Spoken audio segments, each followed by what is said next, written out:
Va ora in onda Spazio Più. Dal bunker di via Carlo Bellerio 41, Spazio Più, professionisti, imprenditori uniti, chi vi parla il vostro sparacazzate preferito Federico, oggi in ritardo come un mezzo pubblico milanese, anzi sicuramente meglio perché purtroppo questa è la nostra città. Pochissimi giorni all'ora X, ormai il 3 e 4 ottobre si avvicinano a grandi passi. Ringrazio dall'altra parte del canone legnoso il monumentale Giulio Cesare Carnelli.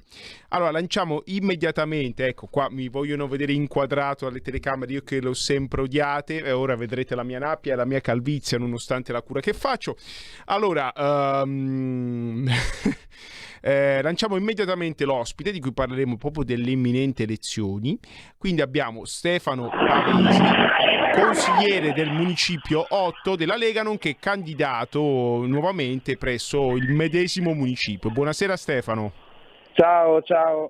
Allora Stefano, Grazie che ci mille. racconti? Manca poco all'ora X, Milano è sempre più bella, almeno secondo il sindaco Sala. A me invece continuano a risuonare nelle orecchie le parole di Bernardo, a dire: ma come si fa a essere così pistola di votare di nuovo Sala?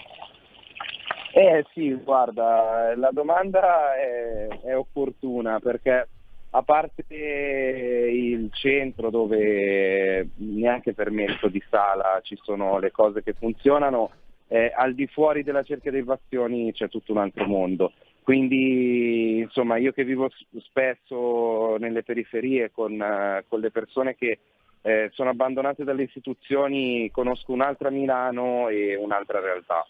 Sì, diciamo agli amici ascoltatori, il tuo municipio in quale zone di Milano si sviluppa, in quali quartieri di Milano è una zona che a me è molto cara, ma lascio a te il compito di illustrare agli ascoltatori quale municipio ti onori, quale zone di Milano ti onori di rappresentare al municipio 8.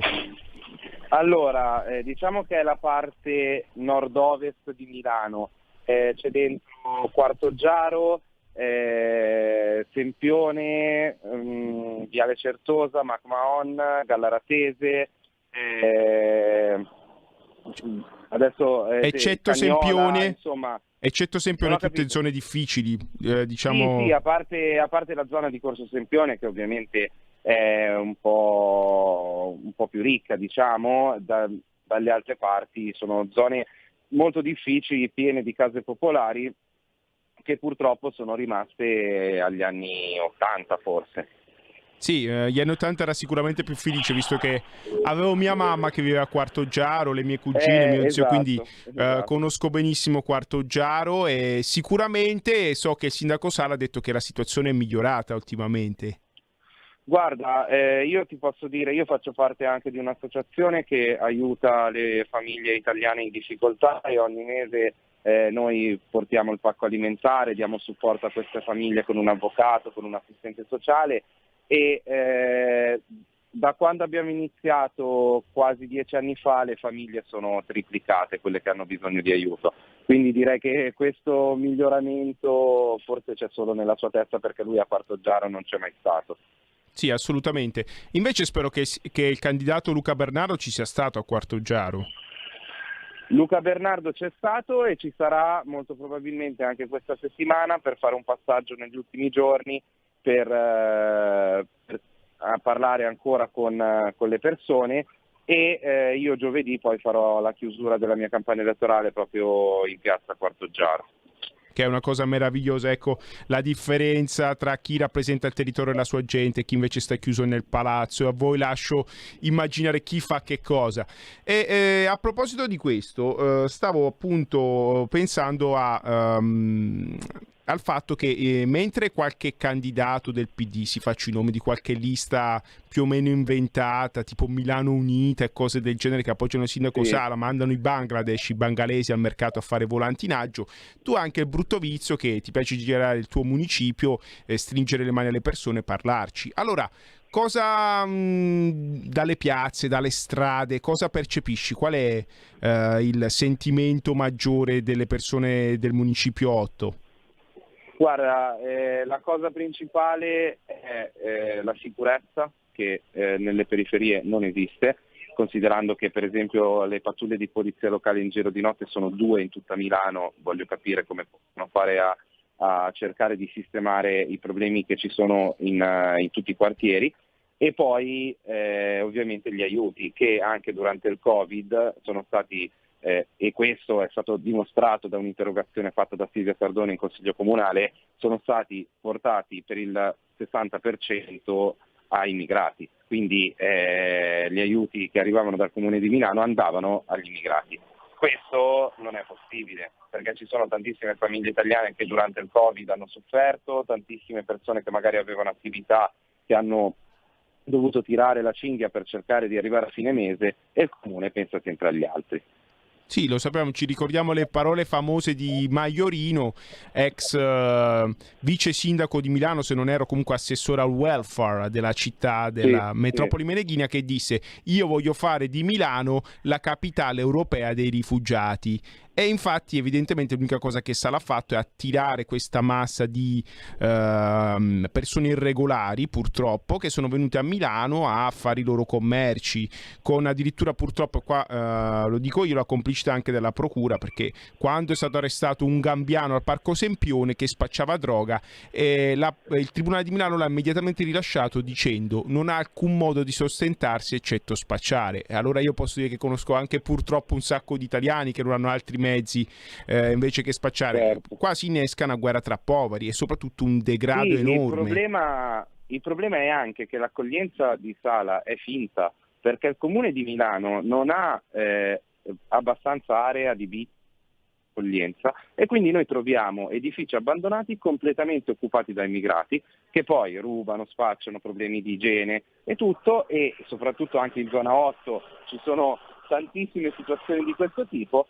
E quindi anche l'accoglienza che tanto millantano alla fine non la fanno, li mettono in dei posti abbandonati, li lasciano lì e poi sopravvivono per quello che possono. Sì, assolutamente. Anche la gestione delle case popolari. Se non erro, nella tua zona c'è una certa Via Bolla, non so se l'ho pronunciata Via Bolla, sì, correttamente, sì. che Sala continua a dire che è un successo la sua gestione, la gestione comunale durante il suo mandato delle case popolari affidate a MM oppure all'Aler. Io invece ho sentito, parlando sempre con persone della strada, che non è proprio così, anzi spesso e volentieri vengono date al racket degli egiziani o al racket dei Rom, che fanno ben altro, ma tu lo sai meglio di me cosa combinano.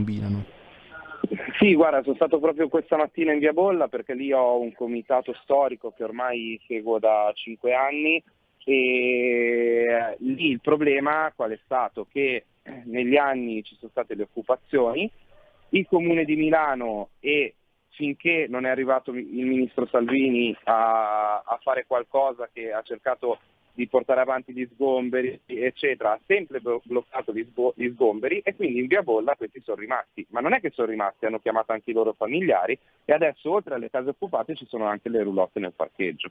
Quindi insomma è una situazione veramente assurda. I cittadini giustamente non ne possono più, ma dall'altra parte dicono: noi non ce ne andiamo da Via Bolla perché sappiamo che se ce ne andiamo noi questo diventa completamente territorio loro. Sì, anche perché questo lo dico a tutti, penso che trovare un tetto a Milano è difficile, c'è una vera e propria emergenza abitativa per tutte, soprattutto per le persone più deboli e per i giovani anche che vengono a lavorare, o i giovani milanesi stessi che giustamente non se ne vogliono andare dalla città, perché non è solo la Cerchia dei Bastioni Milano, è molto più grande e quindi devono difendere con i denti. Abbiamo storie anche di anziani che sono usciti in ospedale e hanno trovato la casa, parliamo di Milano, capitale europea secondo Sala, occupata da altre persone. Sì, e tra l'altro oggi quello che riscontro dopo il Covid è anche un problema per le persone che magari prima erano nella fascia media della popolazione e che adesso, magari avendo perso il lavoro o essendo in cassa integrazione, non possono più permettersi l'affitto a Milano e sono troppo ricchi, tra virgolette, per la casa popolare, troppo poveri, tra virgolette, per pagarsi un affitto privato, e sono in questa situazione di limbo dove il comune non ha predisposto nessuna situazione abitativa, mentre il social housing, delle soluzioni anche per le persone che magari possono permettersi un affitto ma non possono permettersi il privato, sarebbero da strutturare in modo anche da far rivivere i quartieri popolari dove almeno togli anche l'insicurezza e l'immigrazione. Sì, basta davvero poco, basta solo volerlo, basta applicare la legge, rispettare le graduatorie delle case popolari, cosa che il sindaco Sala non ha mai fatto, visto che hanno sempre inserito persone a modo loro. Purtroppo questo le amministrazioni comunali lo possono fare.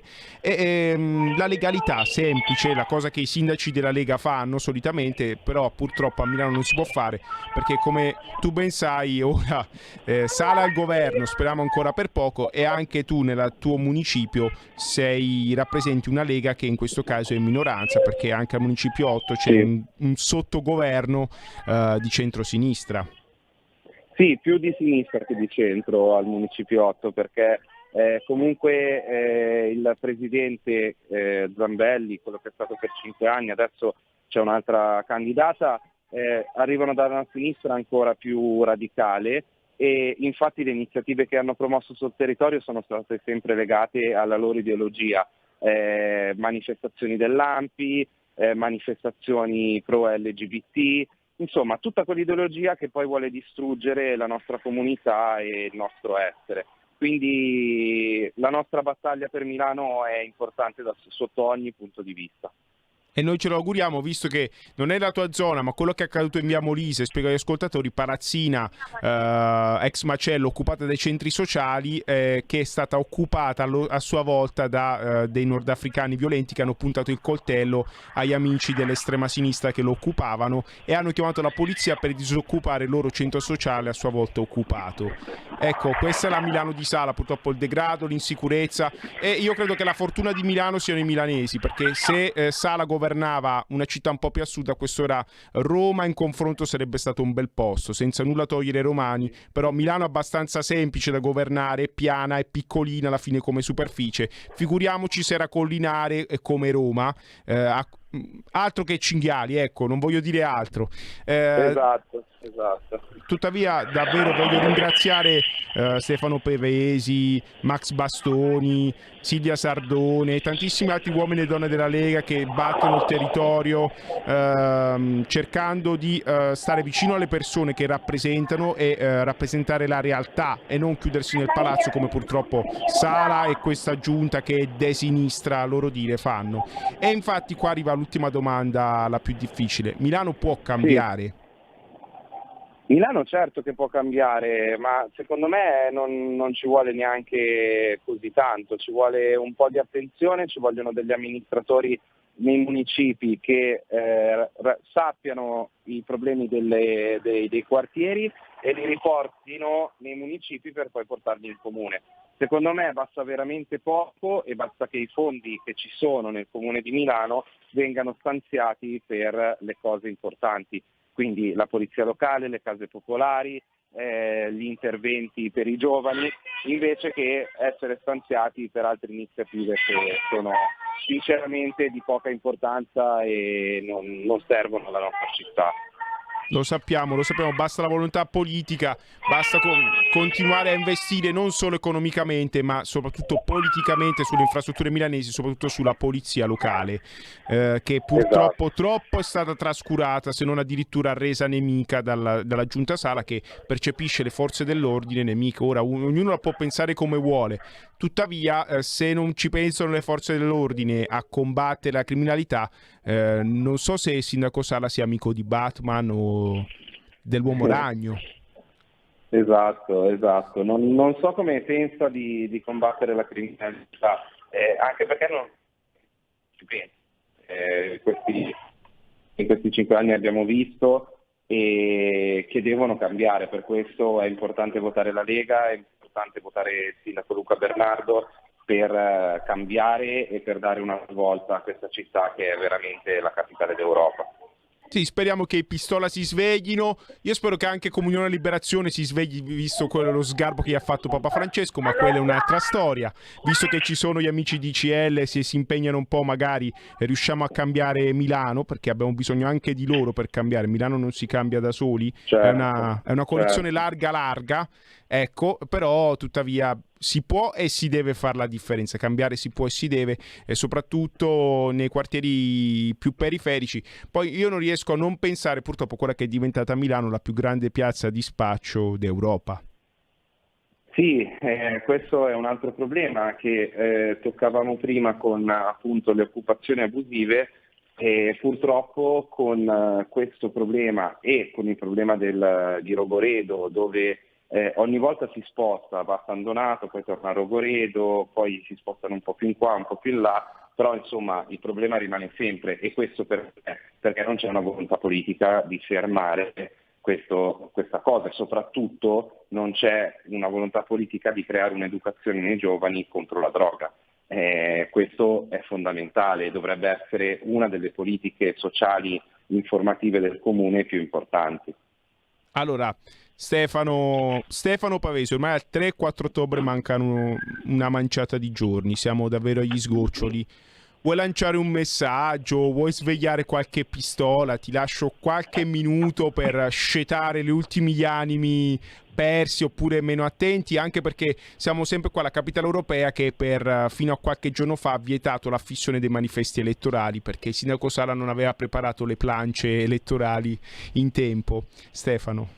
Sì, e non solo questo, nel senso che in questi giorni nei mercati stanno addirittura togliendo i roll-up dei candidati perché secondo le nuove ordinanze non si possono mettere in campagna elettorale, insomma loro stanno cercando di bloccarla questa campagna elettorale perché sanno che se non la fanno loro vincono perché la gente non si informa, non va a votare, non sa che ci sono le elezioni. Quindi il mio messaggio è quello di andare a votare, di scegliere bene chi andare a votare, di informarsi, di venire ai nostri banchetti anche in questi ultimi giorni, e ne abbiamo fatti veramente tanti in tutti i mercati, in tutte le piazze, e cercare di portare avanti quei valori e quei principi che sono insiti nell'uomo. E quindi non si può che cambiare, perché anche, ripeto, l'accoglienza di Sala non è una vera e propria accoglienza, è solo uno spostare il problema e chiudere gli occhi. Quindi è molto importante che le persone capiscano che in realtà questo sindaco ha solo fatto male alla città di Milano e, come dicevi prima tu, Milano sta andando avanti solo grazie ai milanesi. Ai milanesi che si rimboccano le maniche, che vanno a lavorare, che non hanno mollato neanche in questo momento difficile di lockdown e che continuano a far funzionare la nostra città. La nostra città funziona nonostante Sala. Quindi adesso che abbiamo la possibilità di cambiare è il momento di andare a votare il 3-4 ottobre, votare la Lega e far votare la Lega, soprattutto, questa è una parte importante, a tutti quelli che si conoscono. Quindi veramente la campagna porta a porta, parlare con le persone, spiegargli, fargli vedere i problemi che magari hanno sotto casa e che noi possiamo provare a risolvere. Mentre gli altri hanno dimostrato che in 10 anni, prima Pisapia e poi Sala, non hanno fatto nulla, basta vedere i lavori delle metropolitane, basta vedere che non ci sono grandi opere portate avanti, insomma una città che continua a vivere grazie a noi, grazie ai milanesi, ma che potrebbe essere ancora di più se avesse un governo vero della città. Allora, il 3-4 ottobre, una bella croce sull'Alberto da Giussano, Lega e scheda verde al Municipiotto, scrivete Pavesi, ve lo dico io, è un ragazzo in gamba che ringrazio davvero tanto, tanto, tanto, col cuore tanto grande per il volontariato, per tutte le bellissime attività che fa. Grazie Stefano. Grazie mille, grazie mille. Pubblicità. Ciao, buona serata. Ciao. Porta con te ovunque RPL la tua radio. Scarica l'applicazione per smartphone o tablet dal tuo store o dal sito radiorpl.it. Cosa aspetti?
E poi ci incontreremo a Roxy Bar. Bellissimo, una vita spericolata che è un po' la vita di tutti noi alla fine. Vasco Rossi è ancora più facile averla a Milano, la vita spericolata, basta viverci. Allora, ritorniamo, spazio più professionisti imprenditori uniti qua su RPL, la tua radio, che vi parla il vostro sparacazzate preferito Federico.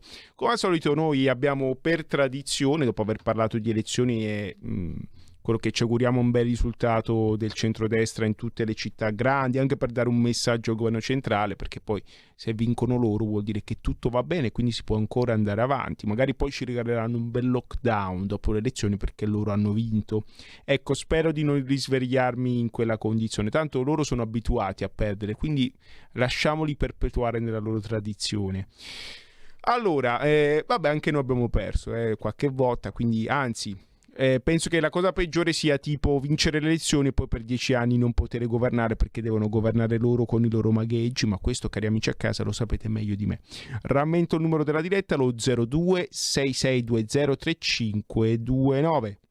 Ripeto, 02 6620 3529. Noi solitamente abbiamo come tradizione nello spazio più noi l'Armate Sabaude, no, a parte gli scherzi, siamo una trasmissione che cerchiamo sempre di fare un approfondimento economico legato al lavoro, alle professioni o anche all'economia.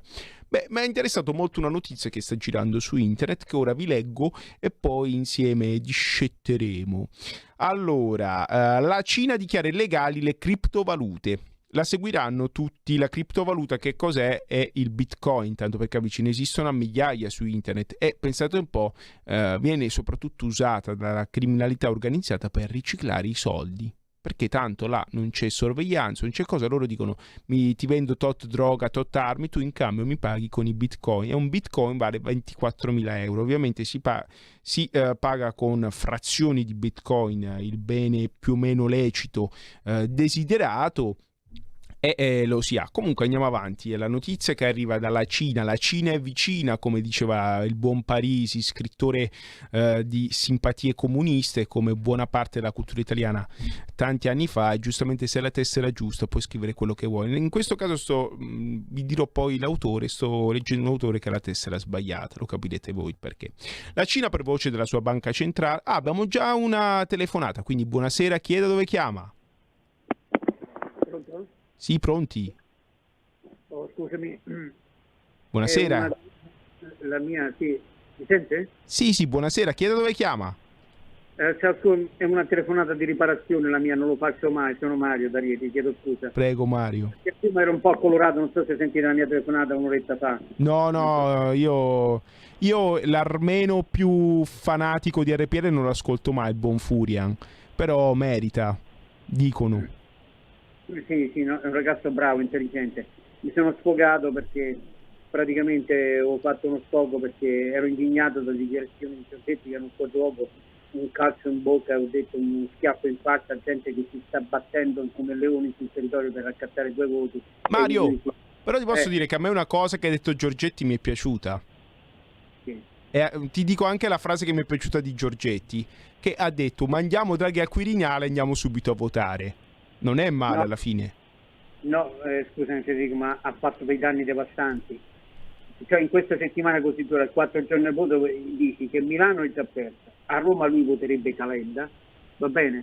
E poi chi si è visto si è visto. Cioè c'è gente che si sta facendo il culo sul territorio, un mazzo così, combattendo a mani nude contro poteri fortissimi. Tu magari non conosci Roma, e io l'ho detto prima, contro il Vaticano che sta colpendo i palazzinai romani, contro Caltagironi, i mass media romani e tutte queste cose. Questo sta facendo 3-4 comizi al giorno, va a casa fino alle 2-3 di notte e tu gli vai a dire a una persona, ai militanti che si stanno mobilitando, votate Calenda. Ma sicuramente l'ha fatto per esorcizzare, perché dicono che lui sia un po' il fassino della Lega, quando dice una cosa in automatico si avvera il contrario.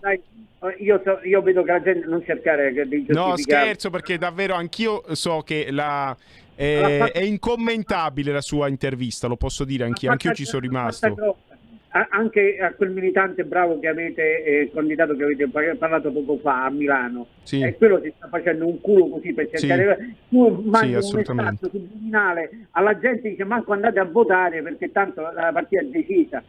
Già la gente restia a votare, specialmente l'elettorato moderato. Io volevo fare con te un appello. Sì, Allora, vai. da questa radio, perché tu, altri conduttori, siccome se c'è una cosa che la gente riconosce a tutta quanta la gente del nord, che è fantastica, è non piangersi mai addosso, ma quella di rimboccarsi le maniche e fare. Cioè non andare contro il destino cinico e baro. Tu devi sapere che in Emilia, un anno fa, i compagni vinsero le elezioni perché sapevano dei sondaggi che erano lì punto a punto.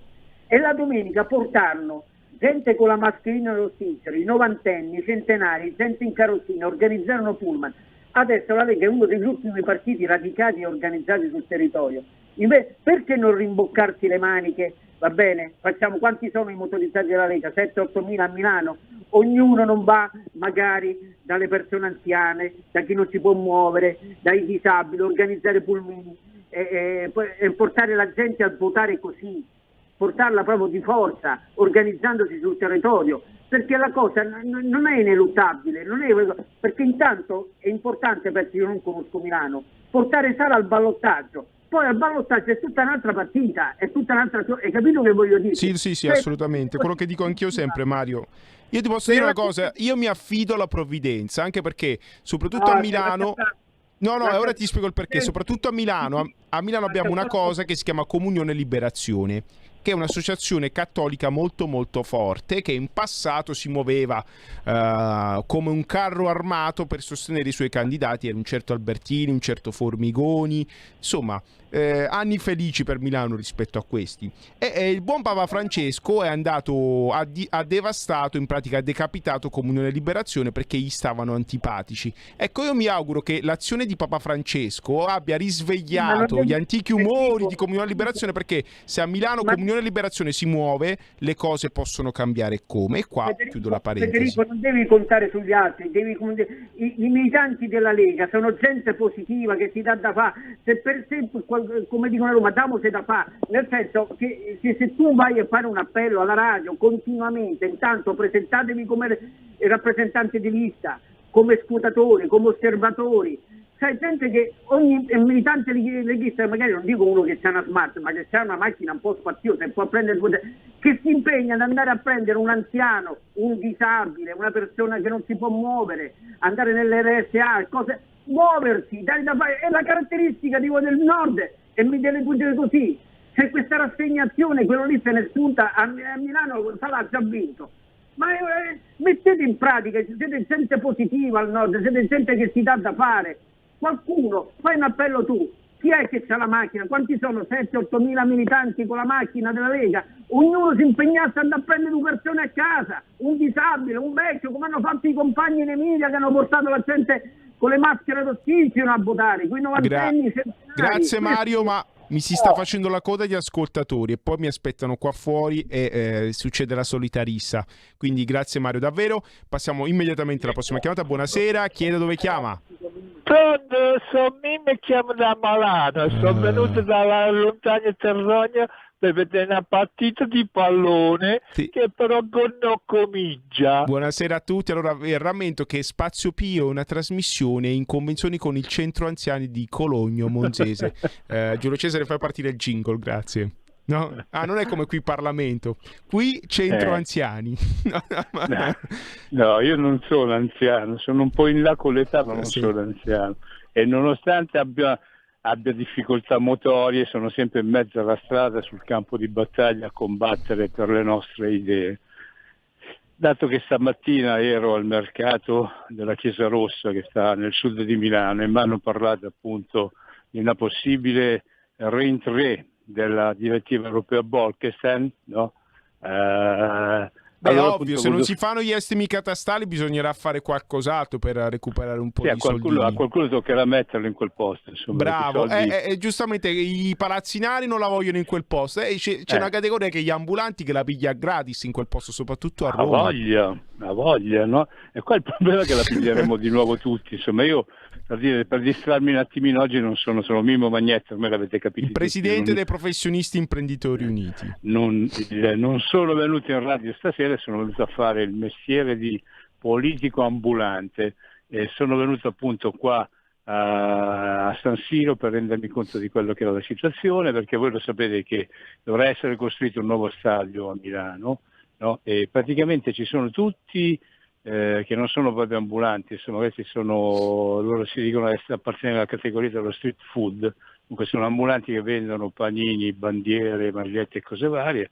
Queste persone appunto sono una sessantina di persone, di lavoratori con le relative famiglie, sono a rischio appunto di ritrovarsi a Roma, dicono delocalizzati, io dico sfanculati, insomma. Perché dove li vogliono sistemare, Mimmo, a Rogoredo, così almeno uno si fa una bella pera e poi si mangia il panino.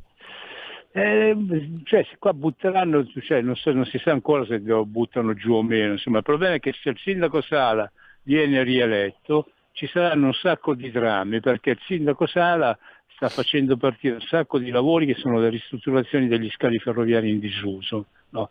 Una di queste ristrutturazioni sarà lì in zona di Porta Romana, dove c'è un mercato forte di 200 banchi che io 10 anni e passa fa feci ristrutturare. Ecco, insomma, praticamente a seguito dei bandi, dei progetti del sindaco Sala, questo mercato subirà delle forti ripercussioni. Ripeto, poi ci sono tutti gli altri scali ferroviari che sono sparsi per la città, per esempio c'è quello anche a Porta Genova, insomma ci saranno proprio dei cambiamenti epocali nella nostra città. No, posso dire una cosa, Mimmo, perché Prego. tu come al solito sei troppo poetico, sei molto francese, io invece sono più meridionale e allora a casa mia si dice che ci sarà un'enorme colata di cemento, perché si prospettano milioni di tonnellate di cemento su tutta la città di Milano, alla faccia dell'ecologia che dice il sindaco Sala, e enormi speculazioni edilizie che penso che facciano diventare verde d'invidia il buon Caltagirone che sta a Roma. A proposito di Caltagirone, oggi ne ho sentito un altro, insomma, riguardo a quelli che sono i progetti, perché non solo il problema cemento esiste su Milano, ma esiste pure su Sesto San Giovanni, su Cinisello. Per esempio oggi ho ricevuto, ma già l'avevo letta, la felice notizia che l'assessore al commercio di Sesto San Giovanni se n'è andato. Ottimo. E meno male, perché l'assessore al commercio di Sesto San Giovanni era un ottico che aveva un negozio a Concorrezzo e praticamente secondo me era un dirigente di Confcommercio, diciamo le cose come stanno. E non aveva assolutamente in amore, anzi odiava proprio quello che erano gli ambulanti, perciò siamo proprio a posto, insomma, quando tu nomini assessore al commercio, quel commercio non lo può vedere, perché ricordiamo. Beh, anche Amazon è commercio, abbiamo molti assessori al commercio a Milano e anche in provincia che amano Amazon, Glovo, questi disgraziati che vanno in giro in bicicletta a portare i panini alle persone, che è qualcosa, e qualcuno mi dice anche qualcos'altro, ora non voglio mettere in dubbio, però qualcuno dice che trasportino anche qualcosa di illecito. Ora lungi da me questi vergognosi dubbi, però così mormora il volgo e come dice sempre Lotito a Roma, Vox Populi, Vox Dei. La voce del popolo, la voce tu sei sempre il solito malizioso, scusami. Questi poveretti che vanno in bicicletta in fondo hanno trovato anche un reddito minimo, ma l'hanno trovato in fondo, questi si pigliano un reddito e fanno un lavoro. Poi sì, è la servitù della gleba, a Cottimo lavorano, voglio ricordare agli amici a casa, altro che i braccianti che dice la sinistra, giù 2-3 euro all'ora, siamo a quei livelli più o meno. Qualcosa di vergognoso, nuovo sfruttamento che la sinistra con qualche rischio maggiore, se i cosiddetti rider girano per Milano con tutte le piste ciclabili e i casini che ha combinato il sindaco Sala, rischiano di essere investiti e di farsi pure male. Perciò, perché comunque sia i radical chic, la sinistra milanese, i pistola, come li chiama Bernardo, a me piace più i pistola. Pistola. Apposta. Pensa appunto comunque a Milano, quelli della sinistra che sono tutti una classe molto agiata, pensano solamente appunto ai loro affari, pensano solo ai ricchi, ai loro bei quartieri alla moda. Ma non è vero, fanno anche schifo. Se ne fottono. Io in centro purtroppo ci lavoro e vi posso dire che il degrado è arrivato anche là, e che degrado. E vi posso dire che in alcune zone come in via della Moscova, ma soprattutto a Brera, non si può più uscire la sera. A Brera hai l'aggressione assicurata. E da quello che so, Brera è in centro a Milano, le colonne di San Lorenzo pure spaccio a cielo aperto, soprattutto la sera, e aggressioni gratuite, basta avere un orologio, un braccialettino d'oro e te lo portano via. Con tanto di mazzate, perché non è che te lo portano via, ti menano prima e poi te lo portano via. Vabbè, comunque, male che va, vengono arrestati, finiscono a San Vittore e trovano l'albergo. Sai che l'altro giorno ho trovato sul mercato, mentre ero lì a fare propaganda per i nostri candidati, ho trovato un rumeno, mi si sono messo a chiacchierare e questo mi ha detto, sai, dice, io non sono capace di imitare i rumeni, tu forse sei più bravo di me, no? Sì. Dice, sai, ma qua si sta bene, io sono stato in Germania, ma in Germania è vero che ti aiutano, ti danno la casa, ti danno anche una sorta di mantenimento, però se tu sei in macchina, arrivi al semaforo e ti fermi 1 centimetro sopra la linea bianca del semaforo, arrivano e ti danno la multa. O se tu prendi e hai un appuntamento alle 8:15, se arrivi alle 8:16 ti cacciano e non ti ricevono. Cioè lì sono molto più duri, sono molto più rigidi, perché io preferisco stare in Italia. È vero che in Italia devo dormire a Cascinagobba sotto il ponte di Cascinagobba oppure al Parco Lambro, però almeno sono libero, capito? Sono libero. Beato lui, almeno c'è qualcuno di... Io mi sento sempre più prigioniero in questa città, però poi ognuno la vive come vuole. Anche per questo mi dice, io mi sento libero, anche perché male che va finisco a San Vittore, ma a San Vittore c'è un sacco di gente per bene, ci sono degli onesti lavoratori in divisa che a noi ci trattano come esseri umani, non come bestie, come invece succede o in Svizzera, o in Germania, o in Francia. E dato che tu qualcosa ne sai, perché appunto tu in fondo qualcosa ne sai, insomma, perché tu lavori. Sì, abbiamo ospitato Antonio Fellone un sacco di volte, che ci ha raccontato un sacco di belle cose che accadono. Tra l'altro c'è stato un record di evasioni ultimamente. Salutiamo gli amici di Bari che li hanno ripresi tutti, perché c'è stata tutta una sequenza di evasioni in pochi giorni. Come arrivano tante persone via barca in Italia, 600 sbarchi solo nella serata di ieri, un sacco di persone cercano pure di andarsene, non dall'Italia ma dai carceri. È tutto tuo. Ciò significa che le carceri sono diventate un po' delle gruviera. Se la gente così riesce così tanto facilmente a evadere, qualcuno se lo deve porre il problema. Diciamo che il capo del Dipartimento dell'amministrazione penitenziaria ci dovrebbe fare qualche domanda. Anche il governo, il ministro della giustizia, evidentemente il governo Draghi ha altre priorità, ancora devo capire quali. Millantano di spendere soldi ovunque. A me, l'ho sempre detto, il banchiere arcobaleno non piace. Mi è piaciuta l'intervista di Giorgetti quando ha detto lo mandiamo al Quirinale, andiamo subito a votare. Firmerei subito per una soluzione del genere. Tuttavia, caro Mimo, io la mia teoria è che c'è Forza Italia, il Movimento 5 Stelle che sono in liquefazione, il PD non gli ricapita più di governare, quindi penso che anche qualora Draghi andasse al Quirinale non si va a votare, perché questi qua si inventano anche il super partito arcobaleno dei 5 Stelle PD con Forza Italia, per non andare a votare, perché la poltrona è bella e 20.000 euro al mese fanno comodo. Ti posso dire la mia, ascolta, io l'altra settimana sono sceso giù a Bari per impegni e sono andato alla Basilica di San Nicola e sono andato a pregare San Nicola, San Nicola di Bari, che ci facesse la grazia. Ecco, io sono pronto a ritornare a Bari col Freccia Negra, non col Freccia d'Argento. Freccia Nera è praticamente il treno quello più scassato l'Espresso Notte Milano Catanzaro Lido via Taranto. Io sono pronto a ritornare a Bari, appunto a rivolgermi in preghiera ancora al San Nicola di Bari, affinché ci faccia la grazia appunto di mandare Draghi, di far diventare Draghi Presidente della Repubblica, perché io ho la terribile certezza che visto che Draghi fa così con questo governo, se Draghi decide per esempio di rimettere nella Bolkestein, di attuare la Bolkestein con i balneari, poi ci schiaffa dentro anche gli ambulanti. Dato che io per la Bolkestein contro gli ambulanti ci ho lottato per 6 anni, trevo al pensiero che appunto Draghi possa trattare con la sua maniera spiccia, perché lui non è che interpella, chiede, si informa, che no, lui piglia e decide lui e gli altri devono stare zitti. Ecco, io ho questo terrore. No, attenzione, insomma. attenzione, gli altri devono stare zitti quando è la Lega.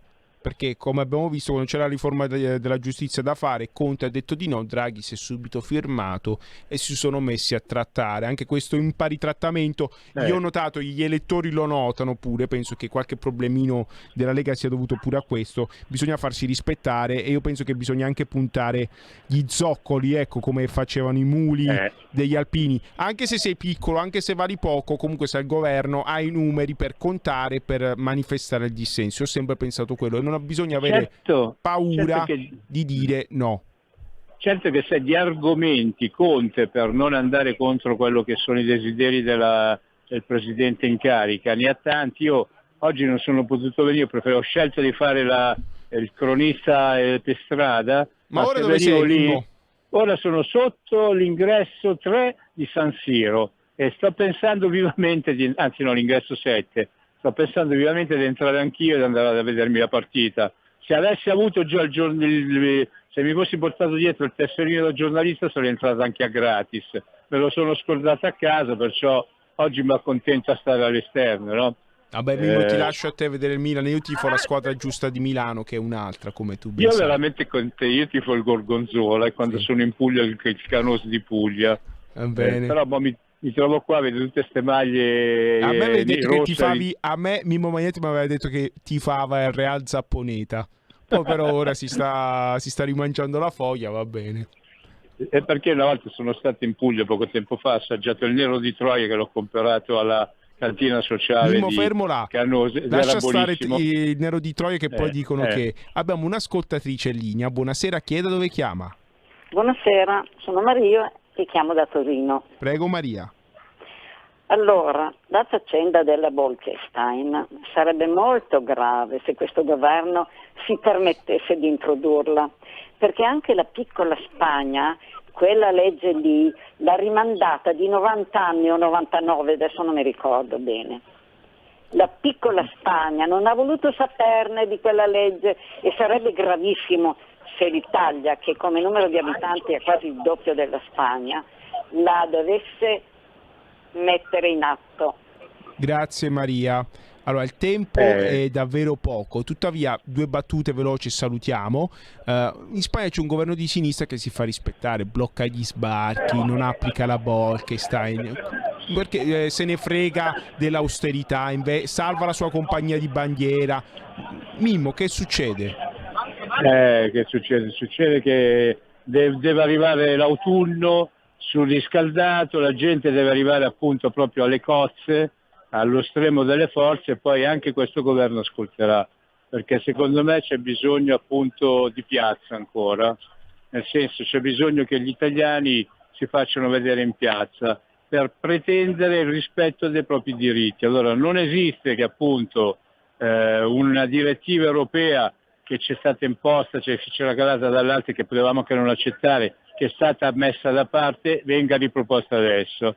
Cioè qua è veramente una cosa che non si può digerire. Poi e comunque il problema è questo, che a fronte del periodo di Covid che noi abbiamo vissuto, andare a mettere in atto ancora la Bolkestein significa fare morire di fame o comunque creare tant'altra disperazione, perciò questo non può essere. Perciò io penso che qualsiasi governo, qualsiasi appartenente a sto cazzo di governo debba prendere e fare la sua, insomma. Ecco. Noi dalle frequenze di RPL l'abbiamo sempre detto. Magari visto che c'è il ministro dello sviluppo che è molto loquace ultimamente, una parola in meno e qualche fatto in più. Detto ciò, infatti. e già ho detto troppo, mi sa che poi mi cacciano. Detto ciò, buona serata a tutti, 3-4 robe, andate a votare e attenti ai pistola. Ciao!